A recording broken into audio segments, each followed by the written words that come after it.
আমরা সহজে যা পেয়ে যাই তার মূল্য বুঝি না। আল্লাহ পাক যে আমাদেরকে, আল্লাহ পাক কি আমাকে জিজ্ঞাসা করেছিলেন যে আবু তো আদনান তোমাকে মুসলিম বানাবো না অমুসলিম বানাবো? আপনাকে কি আল্লাহ পাক জিজ্ঞাসা করেছেন হে আব্দুল্লাহ, আব্দুর রহমান, তোমাকে মুসলিম বানাবো না অমুসলিম বানাবো, তুমি কি চাও? আল্লাহ পাক আমাদেরকে জিজ্ঞাসা করেন নাই। নিজ অনুগ্রহে আল্লাহ পাক আমাদেরকে মুসলিম পরিবারে জন্ম দিয়েছেন। তো সেই মুসলিম পরিবারের মানুষ এখন কালিমা লা ইলাহা ইল্লাল্লাহের সঠিক মর্মও জানে না, তাওহীদও জানে না, শিরকও চিনে না, ইমানের রোকনগুলোও বোঝে না, ইমানের মূলনীতিও বোঝে না, ইমান ভঙ্গের কারণও বোঝে না, কোনো কোনো ক্ষেত্রে ওযু গোসলের মাসলা মাসাইলও জানে না, নামাজ পড়ার ফরজ ওয়াজিব সুন্নাত মুস্তাহাব বোঝে না, নামাজ পড়েও না।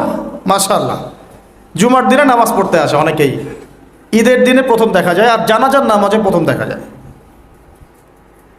আর দেখা যায় যারা এরকম নামাজ কালাম পড়ে না তাদের জানাজা আবার ৩-৪ বার হয়। নামাজগুলো মনে বাকি শোধ করে পড়ে,